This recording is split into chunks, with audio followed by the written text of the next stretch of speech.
এই যে ভূমিকম্প হলো আপনার গান বাজনা বাজানোর কারণে, মুহাম্মদ সাল্লাল্লাহু আলাইহি ওয়াসাল্লাম কি মিথ্যা কথা বলে? কারা কারা হাত তুলুন তো যে মুহাম্মদ সাল্লাল্লাহু আলাইহি ওয়াসাল্লাম জানে না, মুহাম্মদ সাল্লাল্লাহু আলাইহি ওয়াসাল্লাম জানে না, এরকম কারা কারা স্বীকার করে?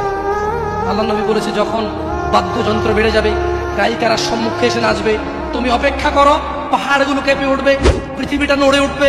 জালজালা ইযা যুলজিলাতিল আরদু জিলজালাহা, যখন পৃথিবী প্রবল কম্পনে প্রকম্পিত হবে।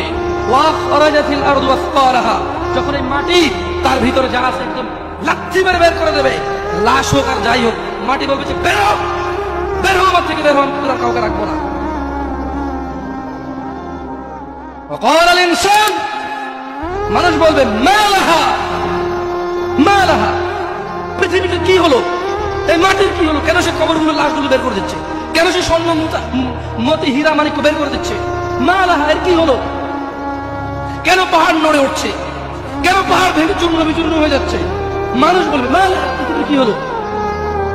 বিআন্না রাব্বাকা আওহা লাহা, পৃথিবী এটা করবে, বিআন্না রাব্বাক, কারণ তোমার প্রতিপালক আওহা লাহা পৃথিবীকে আদেশ করেছে। আপনি গান শোনেন, আমি শুনি না, আপনি গান বাজান, আমি বাজাই না। যখন চিটাগং নড়ে উঠলো ভূমিকম্পে, আপনার বাড়ির সাথে আমার বাড়িটা উঠছে। বন্ধ করেন এই জুলুম আমাদের উপর, আল্লাহর দিকে তাকিয়ে বন্ধ করেন, আল্লাহর দিকে তাকিয়ে বন্ধ করেন। আপনার বাড়িটা যদি ভেঙে ফেলার ইচ্ছা, বুলডোজার ধরে ভেঙে ফেলেন, কেউ ধরবে? কেউ জিজ্ঞেস করবে আপনাকে? আপনি গান বাজনা শুনে ভাবে পৃথিবীতে বিপর্যয় নিয়ে আসতেছেন। ইত্তাকিল্লাহ হাক্কা তুকাতিহ, আল্লাহকে ভয় করেন যেভাবে ভয় করা উচিত।